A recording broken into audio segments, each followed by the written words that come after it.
alaikum. Ramadan Kareem. If you're fasting, you're not fasting, it's all good. Either way, how y'all doing?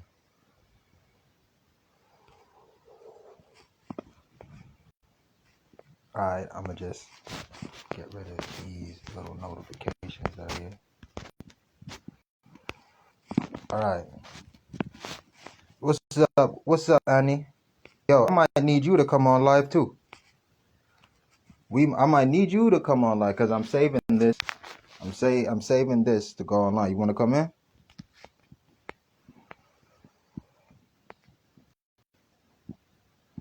What's up, Elias? What's good? Alright. So there's a couple people that came in and left, but I'm gonna start talking anyway. So, alright, for those who don't know, I'm black, but I'm Jamaican, Nigerian. So I'm two kinds of melanated. Now, what I'm trying to wrap my head around is being a kid that grew up in a country that didn't speak English primarily, Saudi Arabia, so on and so forth. Yeah, I'm good, bro. I'm good. I'm just talking so that I save this live and people can come check it out later.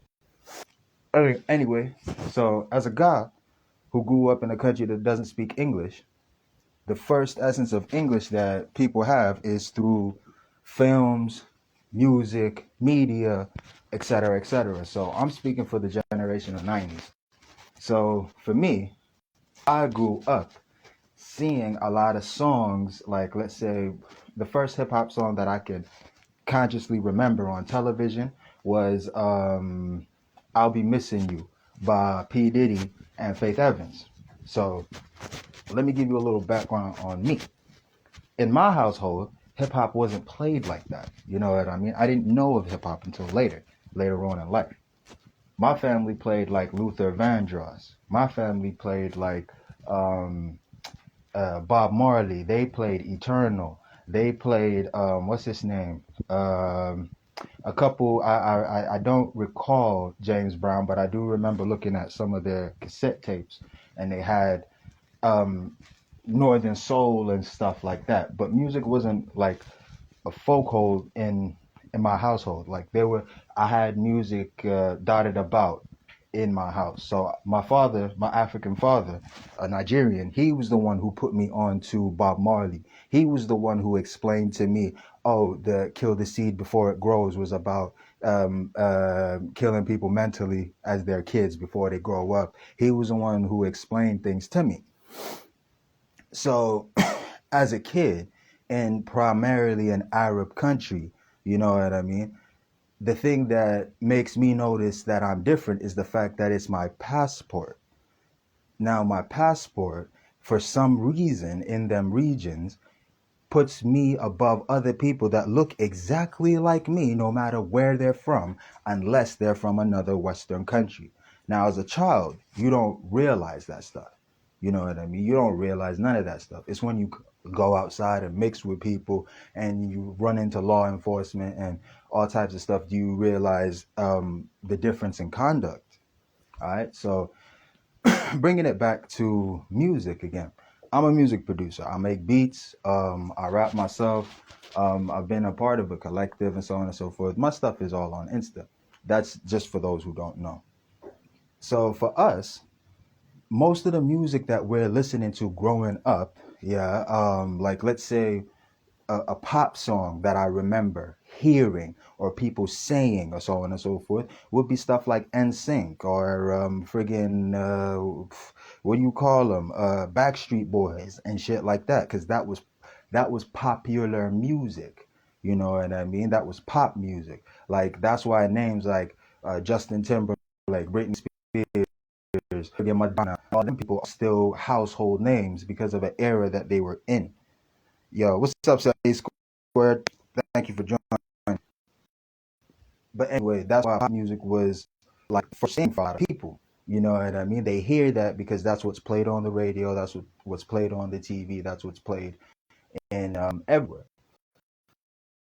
So for a lot of people, they're getting to learn from context of movies, context from songs. Like I said, with sometimes music videos. So sometimes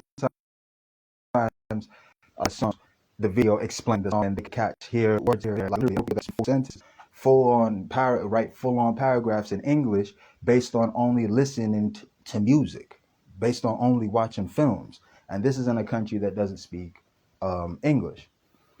So me as a person who has a Jamaican British mother who enunciates his English in the British way in perfection.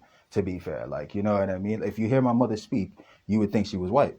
You know what I mean. But by the grace of God, alhamdulillah, that is definitely a strong, smart, successful Jamaican lady. Um, so for me, I was able to always pronounce things. What's up, foreign? What's up, Jay? Salam alaikum. Hope your Ramadan's going cool. Yeah. Please check the live later so you can catch everything in context. All right. So going on, my mother, yeah, was the one who spent most of her time teaching me, because my mother was also a teacher as well, teaching me how to speak and so on and so forth. So for me, I could pronounce all the letters perfectly in English, you know what I mean? But at the same time as me learning English, like we moved to Saudi, Jeddah in like 1992, and I was born in 91. So I'm learning English and Arabic synonymously, you know what I mean? Yo, what's up, Jess? I hope your Ramadan's going good, Jay. So either way, so with me learning English and Arabic, most of the Arab kids that are trying to learn English are not learning English in the, let's, for the lack of the better term, British English or Queen's English. They're learning American English. Now, here's some specificities about the country that I was in, Saudi Arabia. Saudi, particularly at the time, had a deal with the Americans that lasted over like 60, 70 years based on oil. So their exchange rate was the same. So obviously, with having that stronger connection, infrastructures were pretty much built the same. Cars were pretty much the same. So their format of English comes from America. Whereas in Africa, because England colonized so many other places, also possibly some other places in Asia as well. Yeah, definitely India. Sorry, my bad. But yeah, because England had colonized all these other places, yeah, they primarily had a British influence. Now, the biggest British and external element that was a colonization and a result of it was like tea bags. You know what I mean? Like you get tea. You know what I mean? And that's from India. So that's why other countries might have more of an English twist towards their speaking of English. Whereas in Saudi, because their main partner, yeah, the main, just say the dominant country of the world at this point and at that point was America. So they're obviously going to get their English from them. So for us, what would bother me a lot of the times is like, for an example, music that will come out in the summer, yeah, in America would reach England later, but it would reach Saudi way, way quicker. It would reach it like the next day. This was back in the 90s. Remember, we're talking about an age before social media, an age before instant broadcast without marketing. Like the only thing that was instant back in those days was a fax machine. Like if you know what a fax machine is, then that's pretty much what Instagram was with no pictures. But anyway, so for majority of the people that were there, they spoke American English. Education systems would lead the people that were in education to eventually head to the States. You know what I mean? So for us, when as an experience as an expat in Saudi Arabia, because we weren't immigrants, my mom and my parents went there. My mom went there for work. You know what I mean? As an educator for expats and so on and so forth, us meeting other expats is where the jumble of English comes all together depending on the circle you're in. So for me, being away from England for so long at the particular ages that I was at, like we're talking about, like in England they would say nursery, but I would say like in America they call it kindergarten. Kindergarten ages, I'm primarily around most of the people that speak American English, if not American expats themselves. You know what I mean? So that's one thing that I've noticed about how the English had formed around, well, I'm going to speak for the people that were around me. You know what I mean? The non-Westerners. Now, when it comes to hip hop, particularly, remember I said I didn't grow up in hip hop. I had to be introduced to that, or I had to be consciously aware, yeah, of this genre, particularly. The only thing that I had noticed at that time, I'm talking about the ages of like 6 or 7, you know what I mean? The only thing that I had noticed at that time about music is that people's vibratos, yeah, let me know if they were black or white, because there was a there was a black American, well, no, a black American and Panamanian family, yeah, that we were very very close to when we were back in Jeddah, and one of the one of the family members, I asked her, "Yo, are these people? What's up, TPHC? Isaiah, I'm in air. Ramadan Kareem." Okay, please, when I finish this live, watch it from the beginning because I'm gonna continue. I'm gonna continue. So anyway, with that pen with that with to talk about that family particularly, they were foundational Black American and Panamanian. When I say Panamanian, the children were part Panamanian. They're adults now. Like I'm talking about in retrospect of the past. So I asked one of them about a song I had heard, and it was actually the first. This was the first time I'd been conscious of hip hop as a soundtrack, but not hip hop as a genre. Was in the movie Space Jam, because that was the time it had come out on VHS, and in Space Jam, yeah, and in Space Jam they had a lot of hip hop soundtracks, but I don't know what hip hop is. But I asked the sister that was there. I asked her, yo, not yo. I didn't. I'm obviously not speaking in an Black American tone at that point. Um, I asked her, "Are the people singing this black?" And the particular song that was playing was "Hit 'em High, Hit 'em High, Hit 'em Low" with LL Cool J and all that. And she replied with "Some of them." For me, that was the first time that like I understood tonality. You know what I mean? Now I'm not conscious of countries like so, because even though like I'm British Jamaican. As a child, yeah, if someone's not explaining or putting or letting you be aware of it, you're just like, oh, I was born in England and I live here. You know what I mean? Especially as for me, I'm there primarily. You know what I mean? So when it comes to ebonics and music and hip hop from particularly America, you know what I mean? That's mainly, yeah, I'm speaking for the Middle East and let's say North Africa for the lack of the better term. It's mainly because of the music and the films, if because they have their own films, they make their own Arab films, but they're in Arabic. You know what I mean? I've saw a plethora of different type of African Arab movies, like from the Egyptians to the Tunisians, Libyans, and all of many different movies that the Arabs themselves watch. You know what I mean? So there's no need for them to speak English. The only time you need to speak English, what's up? What's up? Hey, Moe, what's good, bro? Please watch the live from the beginning when I upload it, inshallah. Okay. So, and if anyone wants to join in the live, they can, by the way.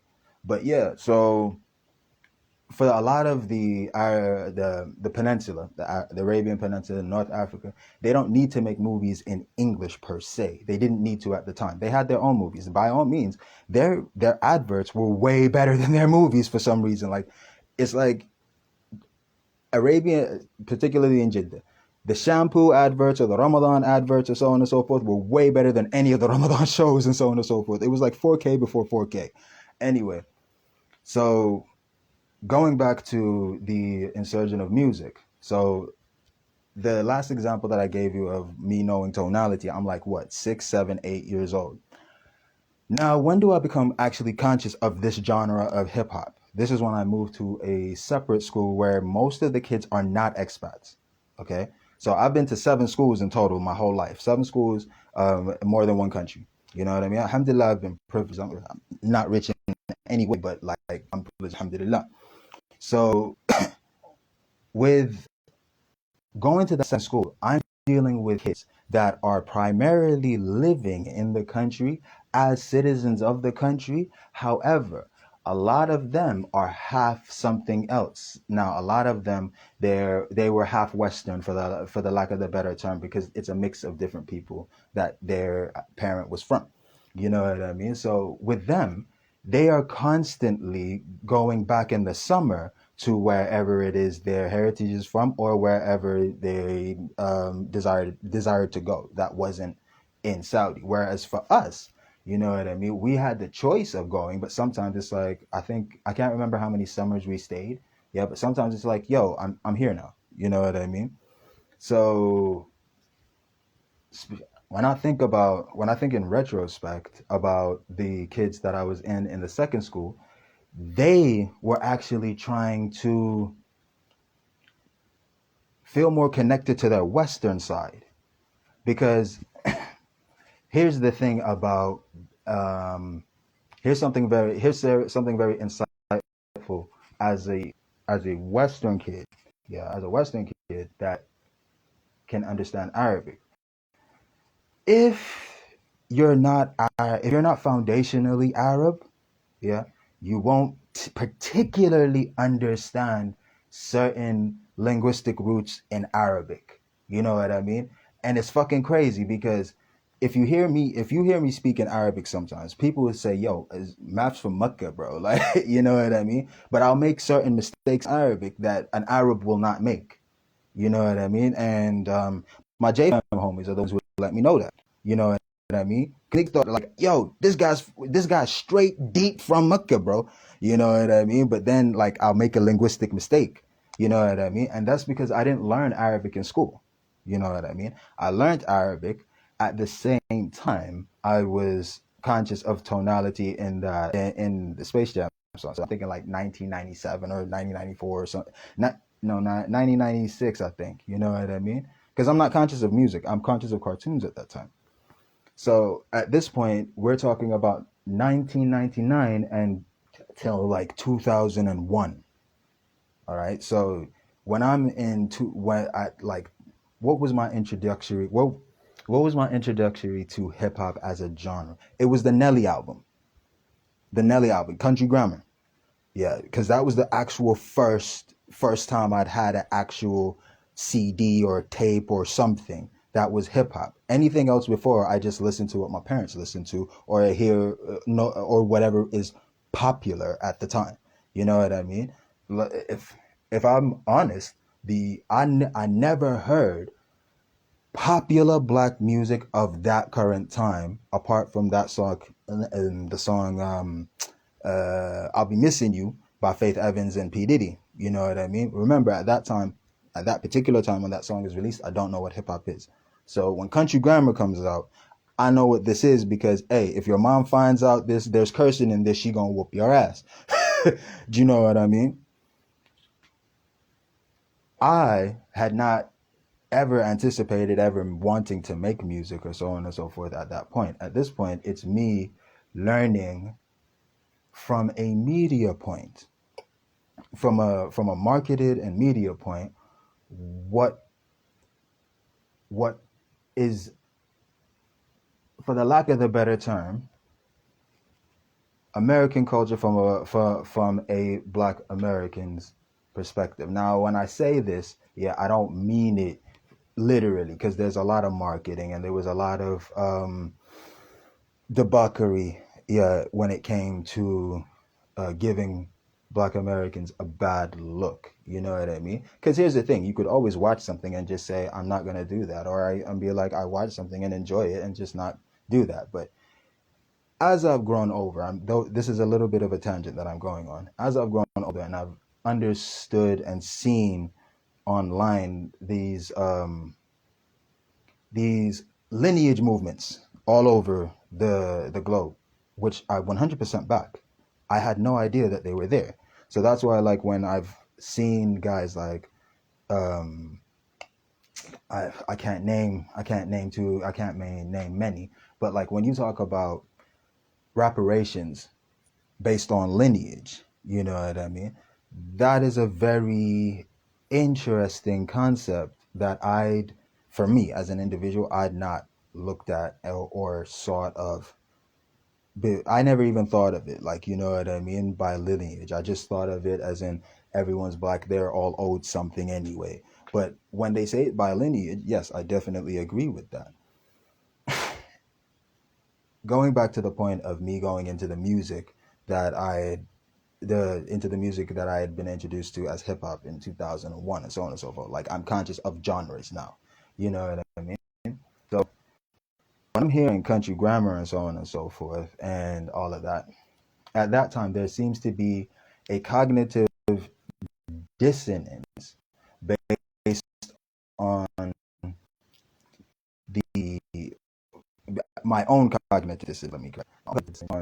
The experience of the expatriate Americans that had come, yeah, like us, the expat British Canadians and thereof South Africans, thereof that came to the Middle East for work. I wish I had asked them, or had, or had, no, like I said, I wish I had asked them what is their perspective on this music that comes out. What is it really like over there? Because as it's become the age of internet and so on and so forth, and as I was talking about lineage groups, and so it was never a focal point for me as a child to ask these ones directly. Yeah, what's the correlation in reality of these stories, and what is extra marketed, and so on and so forth.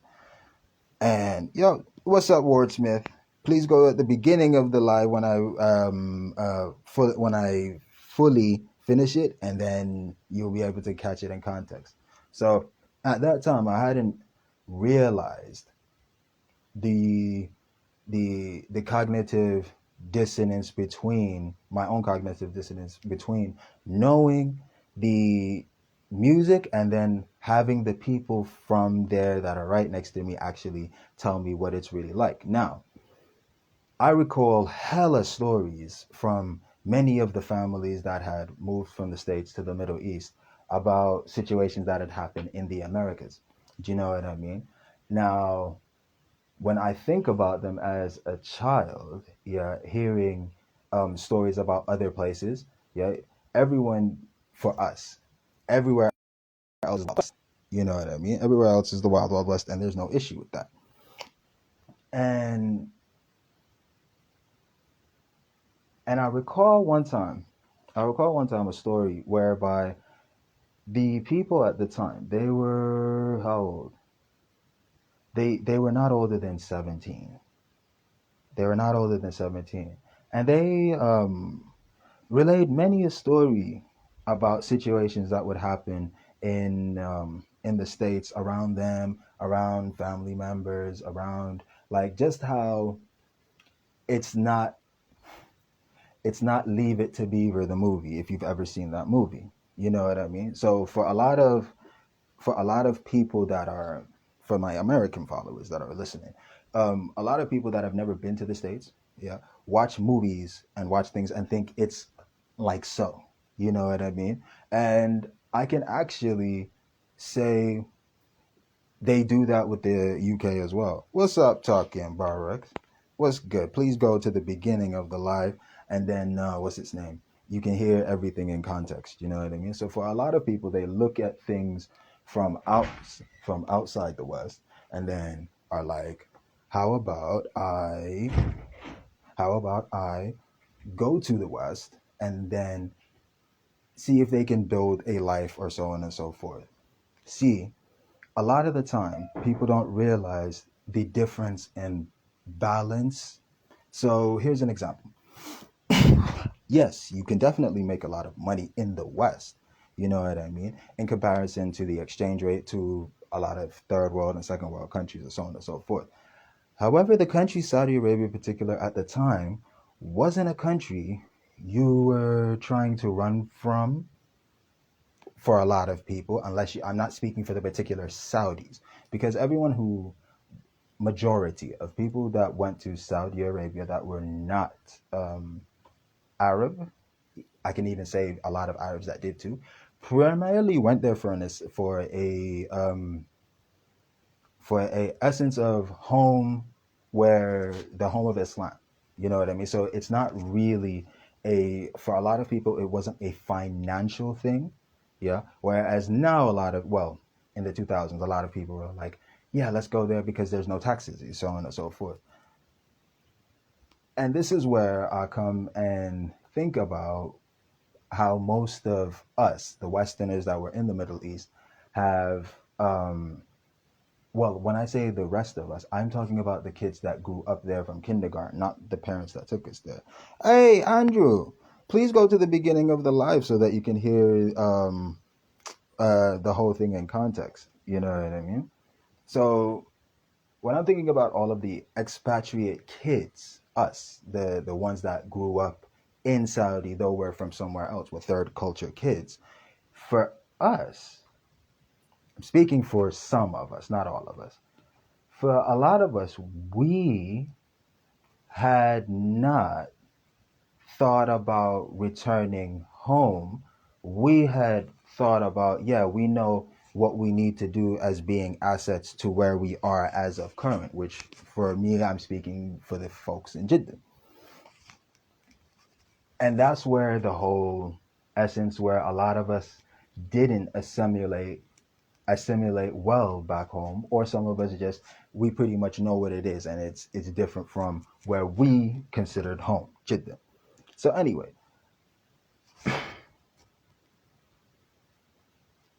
that just actually made me think of something. So sorry fellas, because I know y'all gonna hear this and all that.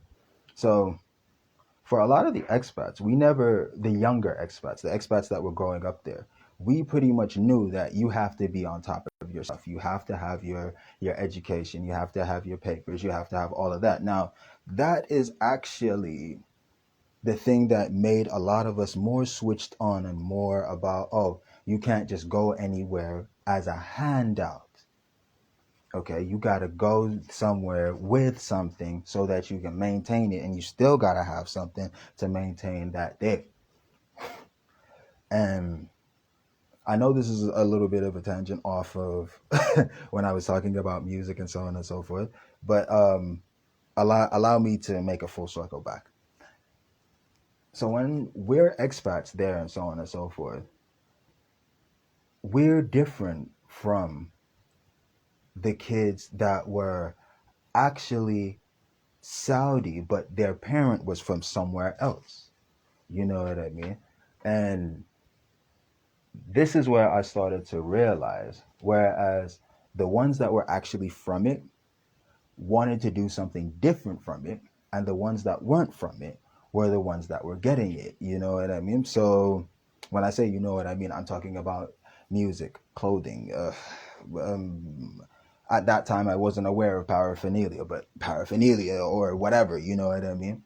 And the essence of culture was something that I would say for the for the more financial asset, far not the more financial asset a group was to the foundation of the, let's say, the I would say the structures of the country at the time, yeah, were not very focused on lineage. All right. So here's the thing. So there's a dynamic of two types of Western kids that I'm around. Now, majority of them are not British. Like, I'm the only British one that's around most of these guys right now.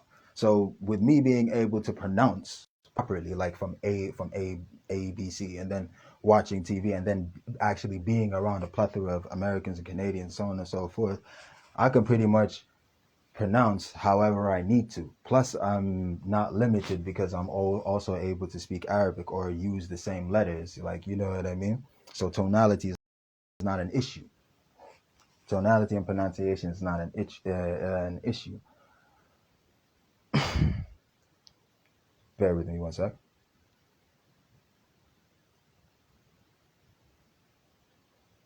So yeah, being around all of those people, I'm able to speak, and I'm able to speak anyhow. Yeah, you know what I mean. I can say it's tomato or tomato, whichever way you want it. I can. Who am I speaking to? What's easier for you to understand is how I've approached speaking with people. You know what I mean. It's easier for me to speak in a way that you'll understand. So there's the west. So here, imagine there's two circles, and there's me that's the bridge over between the two. You know what I mean? One is the Western kid, yeah, who fully knows the West, in the West or necessarily in the Middle East. You know what I mean? He's actually able to be dual. Speaking for the ones that are half something, yeah, something else Western, but then let's say Arab or Saudi or their experience was a bit different, especially if they were Saudi, because there was always an element of them still searching to be Saudi. Now, for a lot of the expats that were in Saudi, the intention was never to want to be a Saudi. It was actually Hijazi hospitality. And I think Islam has a lot to do with that too, but it was the sense of having uh, a greater group. You know what I mean? A greater group of understanding. Now, I know it's a tangent off of music or so on and so forth, but here's where the the merger comes in. You know what I mean? And this is where, for a lot of people, yeah, we're moving. I'm saying, okay, in this context, I'm moving from the 2000s, like 2001, to let's say like 2005, 2006. Okay. So, with that plethora of people listening to different music, you know what I mean? And from different sources of, well, different sources of likage and so on and so forth. Like, for an example, I started off, I'm a boom bap artist. Like, I'm a boom bap artist first, but I'm gonna tell you, my first entry into hip hop was Nelly. You know what I mean? Like, I consciously became a boom bap artist because not only do I like boom bap and so on and so forth, I feel that I would be more of a use in boom bap, um, or if a use at all. You know what I mean? So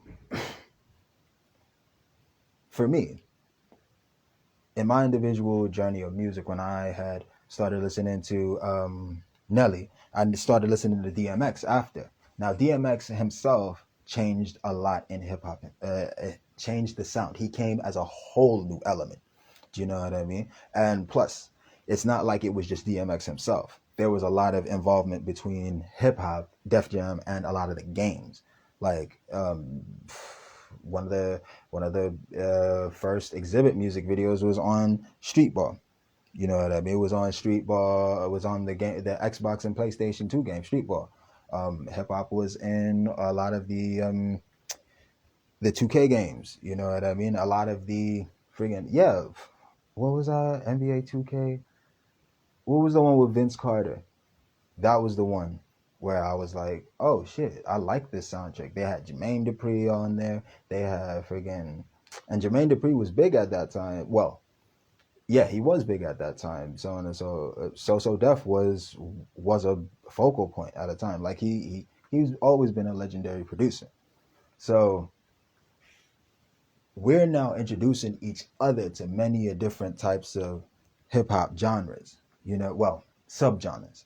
So like for me going to from Nelly to DMX to who else was it? Who else was someone? And I bought Busta Rhymes album. Forget who else his album. Shit, I'm trying to remember. Like I did. I downloaded a lot of music as a kid. Don't worry about it. But yeah, when it comes to the change in the style, that was because of other people that liked other things from the genre of hip hop itself. So like it was a homie who introduced me, well, it was a classmate who introduced me to What's Love by Ashanti and Fat Joe. You know what I mean? And it was somebody else who put me on to Sean Paul. You know what I mean? That was big at the time. Like I'm talking 2001, 2002, 2000s, like very very early. You know what I mean? In our mind, yeah, we know it's Hijaz. You know what I mean? We know it's Hijaz. We know it's Saudi and so on and so forth. But as a given, everyone who's Western, unless they were cold, they were at core straight British. Everyone spoke American English, and that was just a given. You know what I mean? So to be fair, I think this is where I would say that the Americans are probably the best marketers in the fucking world. Like the Brits are probably the best travelers in the world, but the Americans, from their position, got everyone looking at them. It's quite amazing. You know what I mean? So when you think about it in terms of how did that culture reach all the way there? Well, it's not hard when you got the same MTV that's all the way in the States in the Middle East too. The only difference is the MTV Europe Awards. The MTV, like, that's when, at that time, I'm speaking about the 2000s, that's when at that time it became a thing where I didn't really ever see any British music outside of England. You know what I mean? For me, I would come back to England, and then at the time, like 21 Seconds would be on TV. At the time, friggin' there was a song, "Loving It," that came out, and then when I'd come back again to the UK, it was like, who else? What else was? Because I missed a lot. Because while I was in the Middle East, I missed a lot of songs that were big in the UK. So songs like again, okay, this is way later than '05, but like Talking the Hardest, yeah, was one of the things that came out. Like for me, I only really realized, because remember, I'm speaking for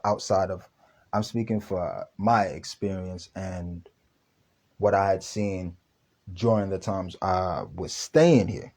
Do you know what I mean? I'd seen Soundboy was on the radio like that as an R&B guy. Lamar was there. Friggin' Blue was something big in the, yeah, no, I take that back. Blue was very big in the Middle East. Everyone knew Blue. You know what I mean?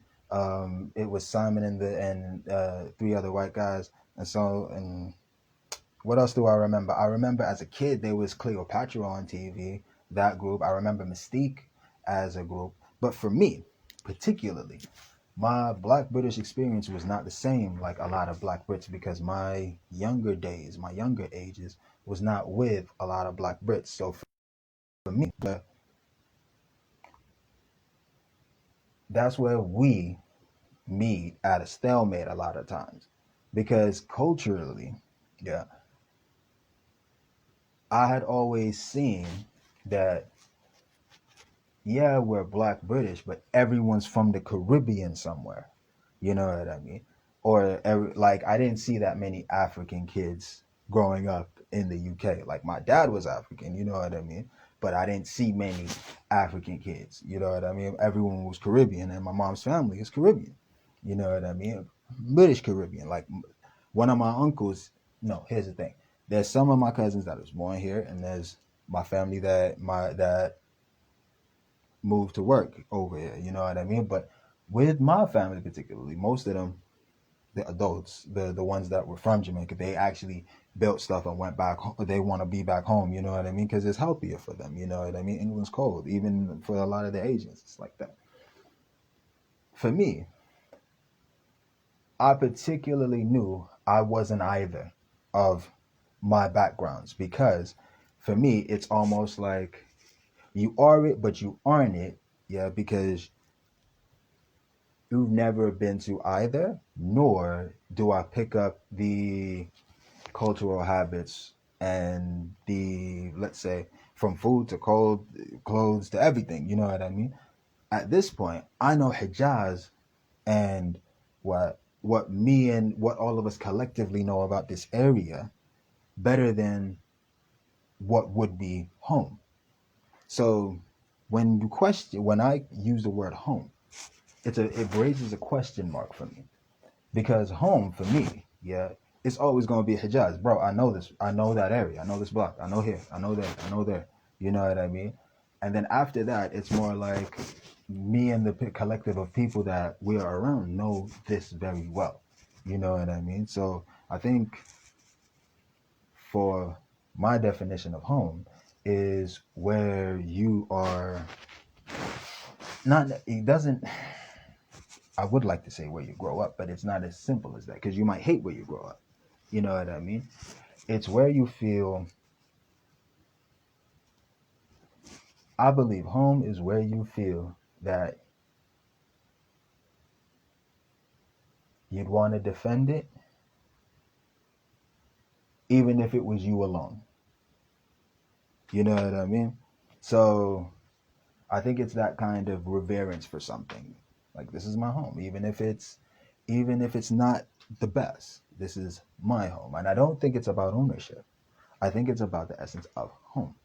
You know what I mean? So for a lot of us Westerners that were expat kids that grew up in the peninsula, you know what I mean? For us, that is actually home, because for 3 months in a year, you're back in the West, summertime, same like summers in America. You know what I mean? Like, it's 3 month holidays. But then for the rest of the year, you're with these people day in, day out, day in, day out. We know what we're doing, and we're expanding on what we're doing here and collectively um, teaching, showing each other how to get somewhere. Like, a lot of us were teachers, yeah, English teachers, or in a field by 17, 18. You know what I mean? We were actually teachers, and so on and so forth. Whereas there's a lot of, I'm sure there were some at 16 too, because it was easy to get a job at them times there. You know what I mean? At them times there. Now it's a bit different if you're an expat. You know, so for us, we're pretty much flourishing and being pretty much being what we would consider successful in trying to progress to eventually get to somewhere. But a lot of us were not aware that when we leave, we're probably not coming back. Now, a lot of us, when I speak to a lot of the people that are still that now live in the West, but then we're talking about Jeddah again, it's really interesting for all of us to actually realize that our, I'm gonna say, our born countries, for us to actually see the issues that are there from an outside perspective. Now, for me, this is very interesting. If you were an expat in from the 80s to all the way to the 2000s, yeah, if you had grown up in the Middle East, you probably are one of the very, very, very few black or melanated Asian Oriental, yeah, and other ethnicities that have not actually seen or grown up under direct imperial white supremacy. Here's a crazy thing that I realized.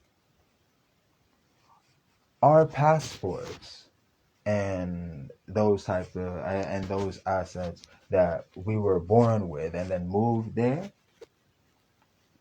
and sometimes they didn't want to deal with the issue because of those passports, was actually the direct result of white supremacy, though most of those people were never white. Now, that was very interesting, because At that point with the passport, he's not looking at me as a black person. He's looking at me as a black person, and then he said, "Hey, this nigga got white folk behind him." Oh, now here's the thing that I never understood at that. Here's the thing I didn't realize that at the time, because then they're looking at it differently. Because there was crazy experiences sometimes. Like we get stopped by police, everybody's with us. Do you know what I mean? But because your passport is a first world country passport, yeah, it it's gone. You know what I mean? He's like, yeah, you go, the rest of you stay. And I'm like, huh? Like for me, a lot of times I had to defend some of my peoples, and when I say my peoples, they didn't have to be black. You just had to be around me and be a cool person and really be a genuine good person, and I'd be defending you know what I mean? And for me, it I never took it as a thing where, oh, I have power. I was like, man, fuck all this, bro. The same way I'm about to fuck you up, he should be able to fuck you up. But it's only because he can't. And here's the thing: the person I was defending at that time, that dude's a black belt. That dude was a black belt, and he was shorter than me. He could fuck the up anyhow he wanted. But the situation pissed me off because that dude was bullying the younger one based on citizenship or residency and all that. Like for me, listen, me having a British passport and him having an Asian third world country passport didn't make a difference to me. Like that that's my bro right there. You know what I mean? You the one that thinks just because he's from somewhere and I'm not from somewhere or so on and so forth. Boy, I'm from somewhere. I'll fuck you up based on them. You like, you know what I mean? That's what it was. And because what I liked about the Arabian Peninsula or Jeddah particularly, there was a lot of camaraderie. You know what I mean? You had to have sense. Like people, you had to have sense. It was wild, but you had to have sense. You know what I mean? It's interesting when I put it like that because I'm freestyling this as it is. So going back to the point I was saying, Saudi Arabia had never been colonized, so that's why it doesn't speak any other language but its own. It took its own initiative to learn other languages to then communicate with people and be an economic source of oil to the world. And now they want to be a technocratic one, you know what I mean, and an education based one, which is a very good thing. You know what I mean? Primarily, it's never been colonized. So there is no direct way to speak English. Now, there weren't that many Australians. Yeah, there were some. We knew. So I knew of some. Yeah. Um, Even the South Africans that came, they had their own twang. You know what I mean? But here's the thing: anyone that could pronounce letters properly pretty much could then speak American English. It was only if they tried to speak British English, it was like, yeah, you know that you can't do it. You can't pronounce it like that. But if you could pronounce it the British way first, I guess you'll be able to pronounce it anyhow because it's about how you're able to uh, pronounce and enunciate it. You know what I mean? Um, so with it not being colonized, yeah, and no one forced to speak another language, you know what I mean?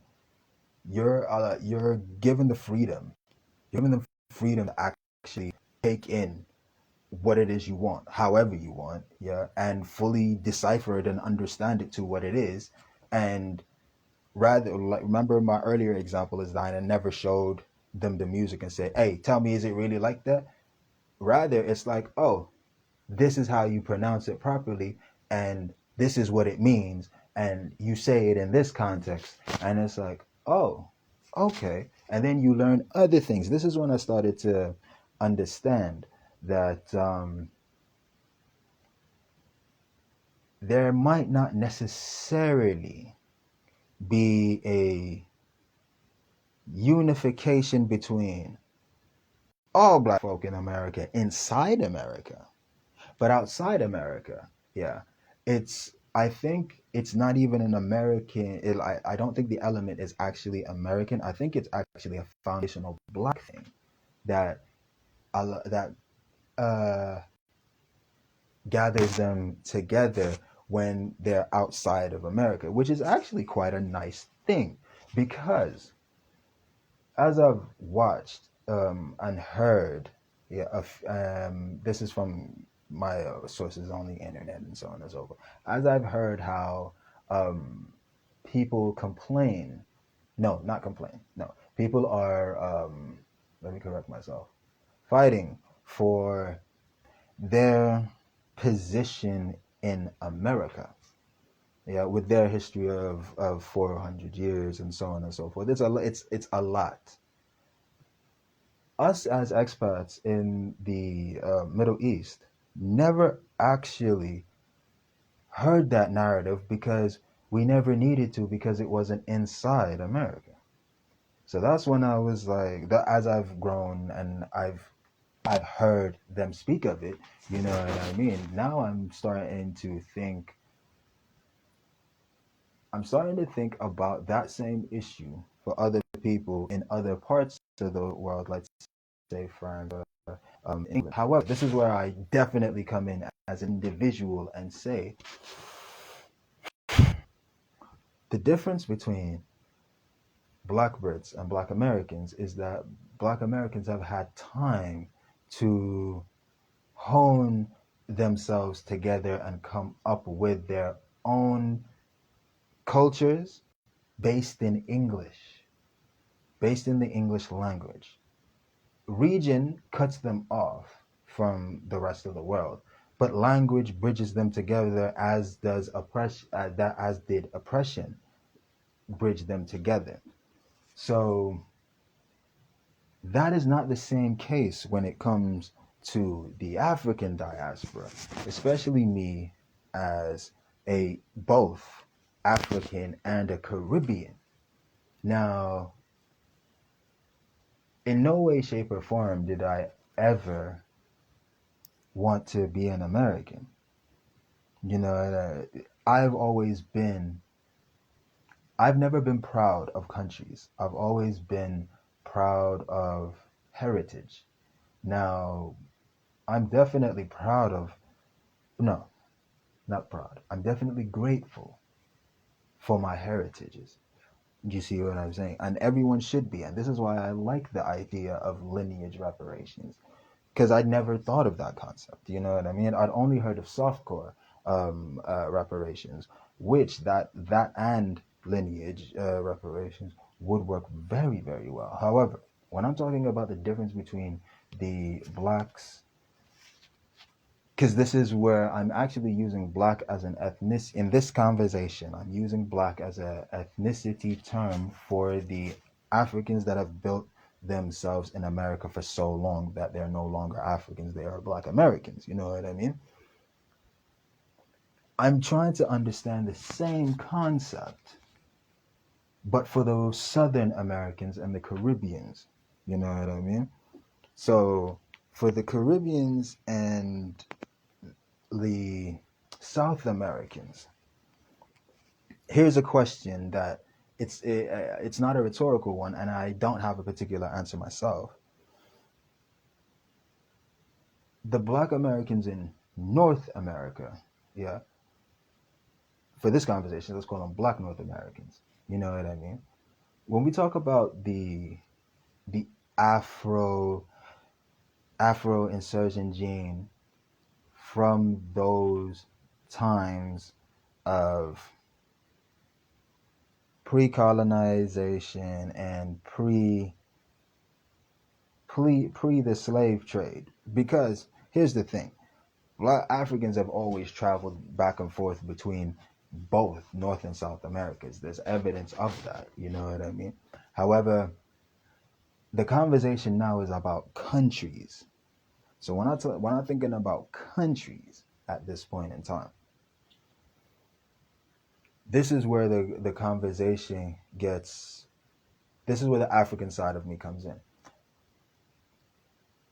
I particularly don't believe that you can still harbor the names, the attributes, or the qualities of a previous colonizer and then want to be progressive in the future. I'm speaking I'm speaking as an African for Africans to Africa right now. So you're just looking at the conversation. You know what I mean? As a Nigerian myself, okay, Nigeria is actually three parts. You know what I mean? Nigeria is actually three parts when you think about it. However, I don't believe it should be called, still be called Nigeria. I think it should be changed. It's called the River Niger, and it's either the journalist Flora or they added the Queen Victoria. The A comes from somebody external. So for me, how I look at it is like, well, they've kept it a way it was. Of course, it's gonna be in shambles. You got to change everything. You got to, even if it's as simple as the name. Do you know what I mean? It's got to start somewhere. And I also doing a bit of research and because everyone's lineage's history is kind of mixed up, especially when the Europeans got involved. Do you know what I mean? When the Europeans got involved, they're like, yeah, we don't want these guys to know this stuff. Ah, my battery about to die, and I gotta go, gotta pray anyway. But look at it like this.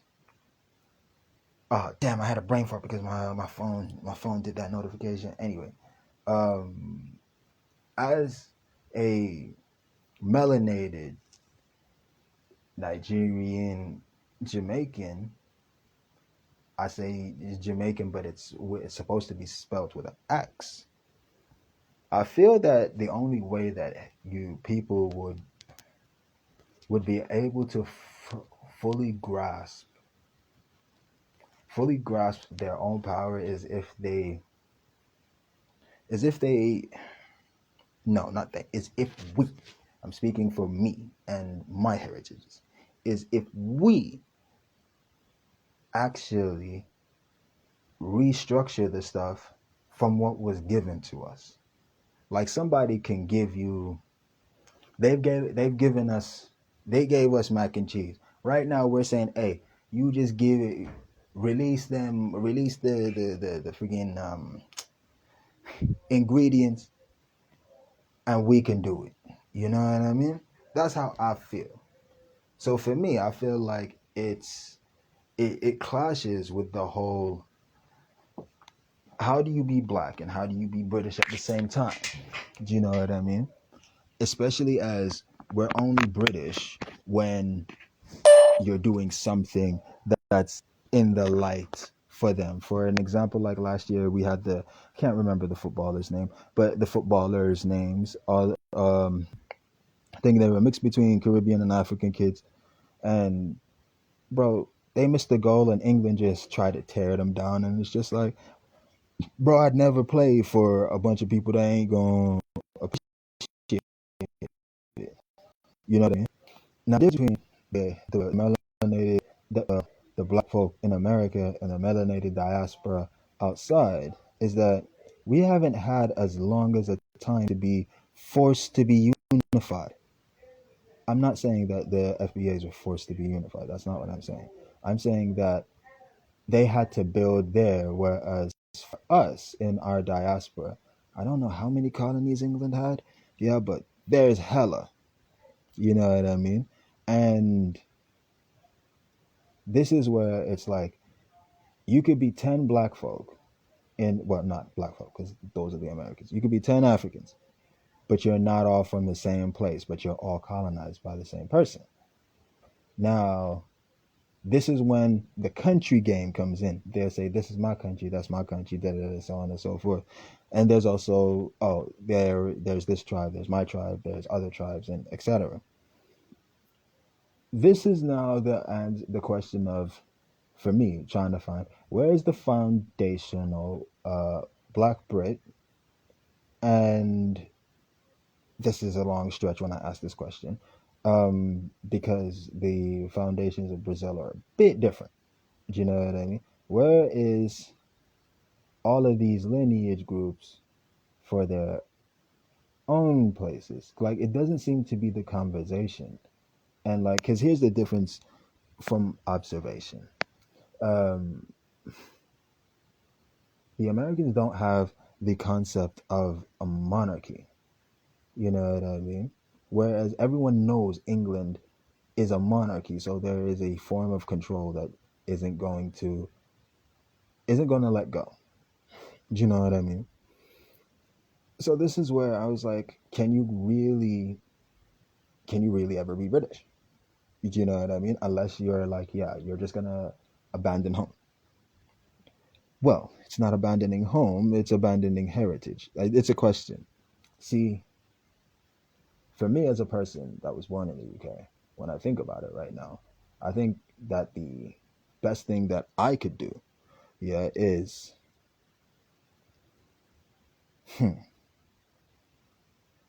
learn enough and understand enough, yeah, and get to the point whereby I could educate others that don't have these resources to go and use their own resources and so on and so. Because here's the thing: if things are meant to be fair, you got to be fair, even if. Because here's the thing: you can't ask for fairness and then you'll be at a disadvantage because that means you were never at a fair standpoint. You had a over advantage. Do you know what I mean? And for me, how I'm looking at it is like I want to thank everybody for. I'm speaking about the melanated diaspora. I want to thank everybody for who they are because if it wasn't for the fact that I and a few other expats grew up in an area whereby we were not around that at all. Yeah, we were not around that at all for the majority of the time. When we come back home and we see the the effects of what it's like to be home, it really gives us an angle point of what's missing or what happened or what didn't happen or what you escaped. So I look at when I look at Jamaica for an example, I always see Jamaica as a beautiful country with some really down to earth people. But for some reason, we know I always felt like the establishment don't want to do more. You know what I mean? Like the establishment don't want to do more, or it's only in the pockets of certain people, or so on and so. For me, if I was a billionaire, bro, I'm fixing Jamaica, nah, bro, because I'm fixing whatever's, bro. They should not. For me, I like. The only reason I couldn't stay is just stay in Jamaica and just be like, yeah, I got a nice house and all that because you shit need to get fixed, bro. You know what I mean? Shit really need to be fixed. Yeah, like, and in Nigeria, like, I can't really speak on Nigeria because Nigeria big, bro. Nigeria big, 200 million people, bro. 200 and some odd million people and a lot of landmass. That's a lot of stuff there, and there's a lot of resources and so on and so forth. But when I think about it as like both the African and the Caribbean. I'm sure there's a lot of Africans and Caribbean folk that grew up in the UK that might have felt they had to pick a side. You ain't got to pick a side, bro. Because every side is the side. Think of it like that. Think of it like that. Every side is the side at this point. Like for me, a lot of people ask me hella times, yo, are you Gambian? Are you Gambian? This is since I was like, since 15. Bro, nowhere near it. Hey man, fuck it. The African side is West Africa. You know what I mean? In terms of countries, you know what I mean? Regionalized, it's West Africa. And the Caribbean is Jamaica, but it's West Africa and the Caribbean. So for the African Caribbeans, Africans and the Afro Caribbeans, like if you both, what do you think we should do? Because I don't think I don't think. Hmm, I don't think it's the same approach. Approaching the Caribbean ain't the same like approaching Africa, especially when you know how both of them think of each other. We've got a very unique look and insight from our angle. You know what I mean? Now here's my angle as a Hijazi, as a guy that's from Jeddah from outside. See, I always heard and saw the perspective of Jamaicans to Africans and Africans to Jamaicans. As a person that was in the middle,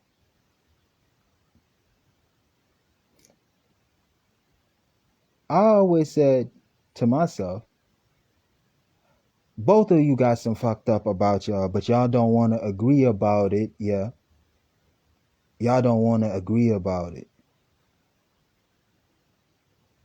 So this is where it was like, hmm, do you know what I think they're beefing over?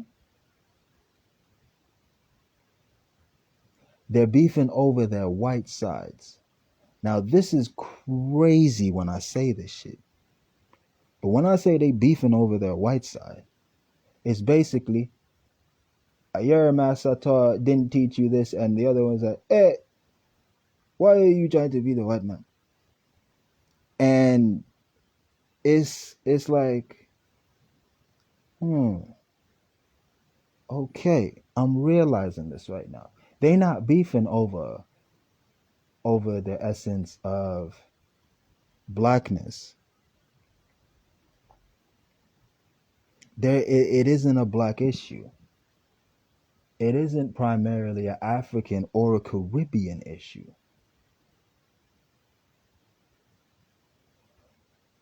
It's actually they don't respect the white culture side of either person. Because the argument from the Africans is Caribbeans need to admit that they're African. You know what I mean? The argument from the Americans, black Americans, and the Caribbeans is that the Africans don't accept us. Now, as a person who gets accepted from both, but now I see well, I see it with, I don't want to say clear eyes, I see it with my eyes. I really believe it's the white culture side of them. I think both sides are playing your master better than my master. Whereas the Americans are like, hmm, there was this, but I'm gonna do this a bit different and fuck them guys over there. Because for them, they only had two enemies. The white guys that brought them there, and the basically, what's his name, the Uncle Ruckus. You know what I mean? So here's where I did not realize as an adult that there are people that are from our diaspora, the Africans and the Caribbeans, that are hijacking positions,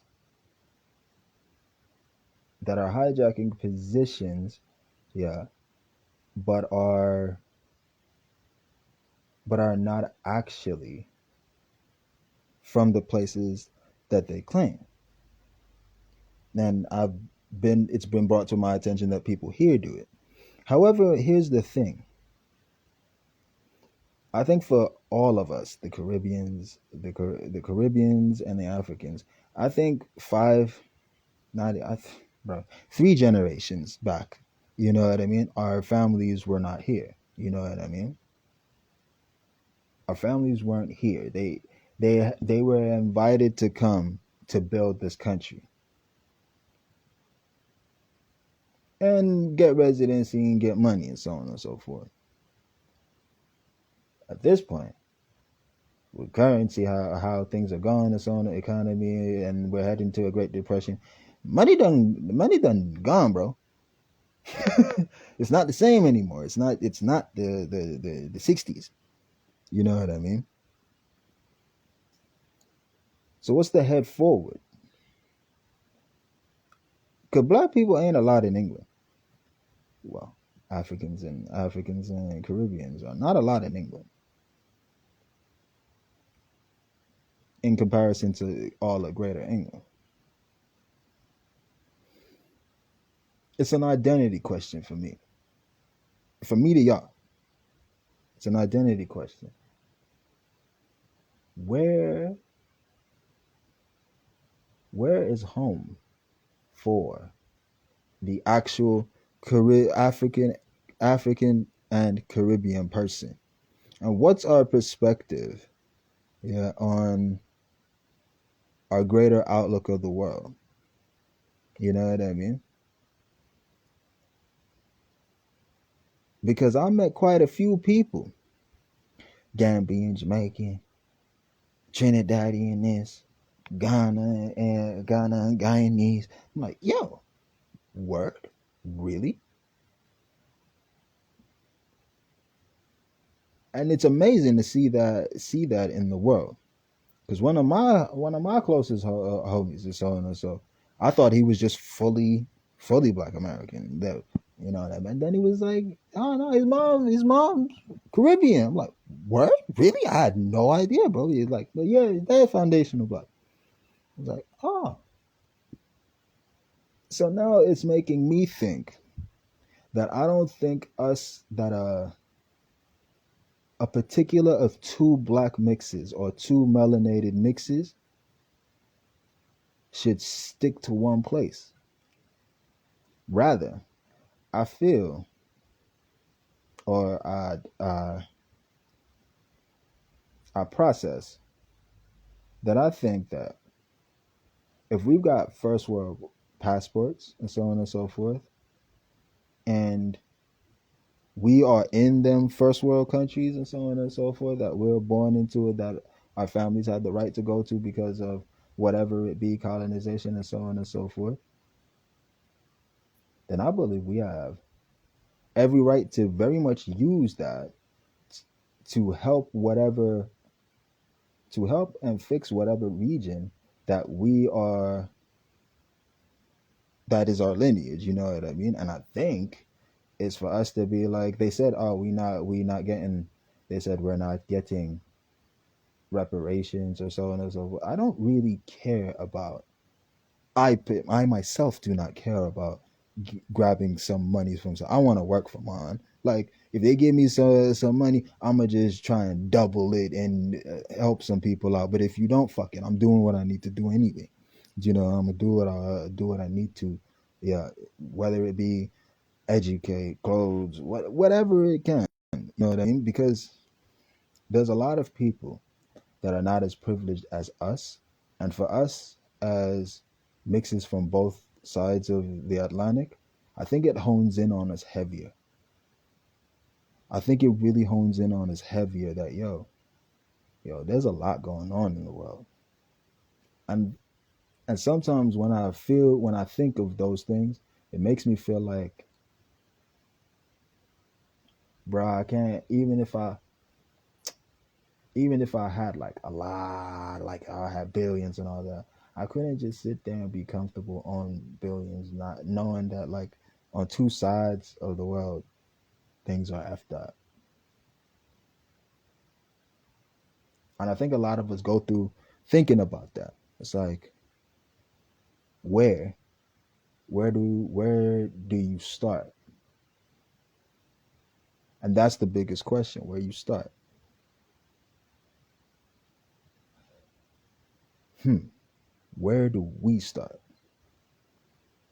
Because when you think about it, like, yeah, West African and Brit, you could be from a you could be from a French colony. You know what I mean? But if you British and that colony, you know what I mean? There has to be a body somewhere that defends you. You know what I mean? And this is where I think we need to lock in with each other. I think we're the only ones that are gonna be able to fix this that fix the hate that's on the Caribbean side and the lack of understanding from the African side.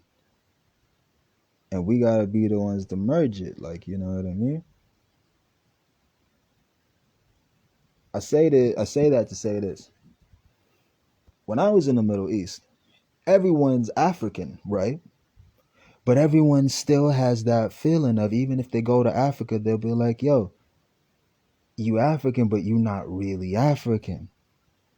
So for the Hijazis, they have a very, very similar experience to those that are FBA. However, it wasn't as malicious, nor was it shrouded in slavery. It was actually shrouded in migration for Islam. Do you know what I mean? Because there are their own tribes there, and there are those Africans that have moved there that have been there for so long, like generations upon generations. It's like, bro, like it predates the states. You know, with some of the Africans that have moved there. You know what I mean? Same with some Africans that have moved to Yemen. Do you know what I mean? And it's brought my awareness as to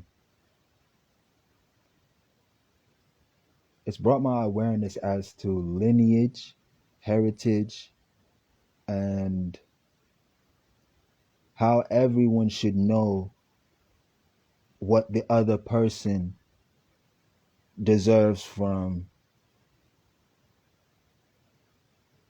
what had happened to their ancestry. Do you see what I'm saying? And it doesn't have to be financial straight away. It really doesn't. It could be very subtle. Like for me, my biggest thing about Nigeria and so on and so forth is that it's got everything. It don't need nobody, but it's fucked up over there. And that's what pisses me off about it. You know what I mean? And it's the same with Jamaica. It's beautiful, so on and so forth. But some shit's still fucked up over there. So sometimes when I'm here in England and I'm thinking like, yeah, that a lot of people are very successful here and so on and so forth and etc. But how long are we gonna lie to ourselves and feel like, yo, you know they don't want us here, bro. You know they really don't want us here, bro. And I have this angle that's very individual. Nobody wants you if you melanated in the world anyway, but that's the beauty of it. Do you know what I mean? Because all of the whole diaspora is beautifully amazing. Now it's the hate between all of us. And I'm talking when I say all of us, I'm talking about individuals and individual places. I'm talking about like the the I'm talking about all the Uncle Ruckuses. You know what I mean? I'm talking about all the Uncle Ruckuses and all of them.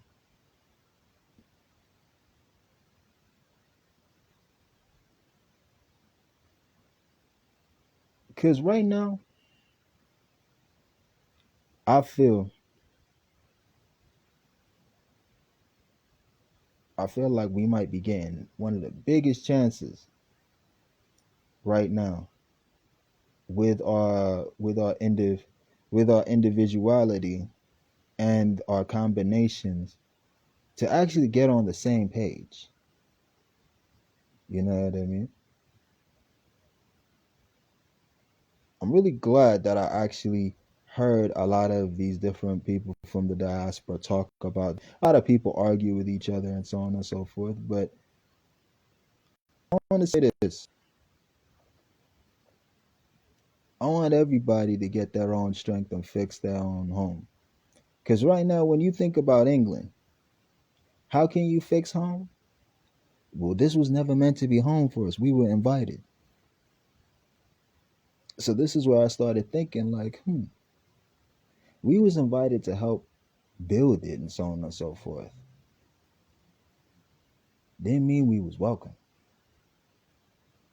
Now I've always been one of them guys who's like, I ain't going to a party if they ain't invite me, bro. I ain't going to a party if they don't want me there. You know what I mean? I ain't going to a party if it ain't safe. You know what I mean? So this is where I'm like, yo, I think in unison on a black front or on a melanated front, you know what I mean? Outside the UK, it's a case of, hey, bro, hey, we fixing the world together. You know what I mean? Yeah, our parents came to the UK and they did the best they could. Now it's time for us to give those that don't have, because a lot of people don't want a handout. By the way, a lot of people don't want a handout. A lot of people who don't want you to give them a fish. Hey, teach me how to get a fish. You know what I mean? Teach me how to get a fish, or I want to learn so I can teach someone how to get. I want to be the best fisher so I can teach a whole bunch of people how to fish. You know what I mean? That type of thing. So yeah, like I wanna I wanna shout out the FBAs for them trying to them still continuing to get their stuff, because me hearing it from that, because I didn't hear those angles from the Americans that were outside of America, because it's not an outside of America situation. Do you know what I mean? But when I hear it, I'm like, oh shit. So that's how some people really feel. Ah, and I didn't realize that some people were just using blackness as a thing to go and take advantage. Do you know what I mean? So it's been a few interesting things about on the internet, so on and so. Last thing that I'm gonna leave y'all with. Did y'all know that Jamaica was actually an Arabic word for um I'm coming with you, Jai Ma'ak. And that's the craziest thing that I've learned as a person who's a West African Muslim, whose mother's family's Jamaican, but grew up my whole life around the Arabs in the peninsula, but around African Arabs that feel in too. So I'm gonna leave y'all with this. Um, I know I rambled. I'll probably do another live talking about this stuff. I'm gonna save it, and if you're a racist, you're probably not gonna like this live. But it went from me talking to y'all, me growing up about my music, growing up, how I grew up, my heritage, um, how we got musical influences, and so on and so forth. Then it went on to me speaking about how certain things are introduced from different areas and so on and so forth. The Then I spoke about the different types of Westerners that were in the Middle East, the ones that were from the West that came there, the ones that are half from there and their parents are somewhere, and they're looking for identity, and the Africans that are there that have been 5 times, 4 times removed from Africa based on Islam. Not in a negative way, based on they migrated there.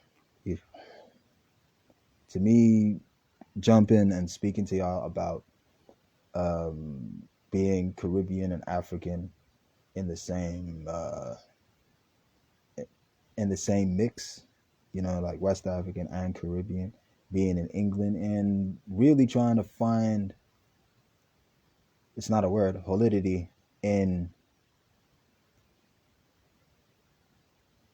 the privilege black the privilege of being black and being British, because our melanin comes from two regions. What the West, the like the West Indies or somewhere in Africa. So in comparison to those that are over there in either places that don't have anything, we are way more, we're privileged because we're melanated, but we're more privileged because we're actually able to have a foothold in making something greater elsewhere. Because here's the thing, the establishment already has everything it needs. Tell you this, you ever seen anyone rich and retired stay here? No. They go to Spain, they go somewhere in Africa, they go somewhere in Asia, so on and so forth. So think about that. We actually come from them places that they go and retire in. Do you know what I mean? So this is not like me bashing the UK. This is me like actually trying to wake myself up in a clear trajectory. You know what I mean? Because y'all know I make music. Y'all know I do it. If you follow my page, you follow my page. But this is actually a new chapter of me doing these lives type of thing. And I want people to join in. I want people to know and so on and so on. And I want people to actually add to the conversation. Because one thing I've realized, everybody's getting played by the media. And we are getting played, everyone's getting played based on misinterpretation. All right? Anyway, I think I rambled enough. If y'all like this live, comment, like, you already follow. But yeah, it's me, Maff the Concept. It was just a general talk to the melanated diaspora. Yeah, the melanated diaspora. It's better that way. You know what I mean? Yeah. Y'all take care, though. Y'all take care. Assalamu alaikum. Hope you had a great Ramadan. Inshallah, you'll be there for the next Ramadan. Inshallah, next live will be better. Take care, y'all.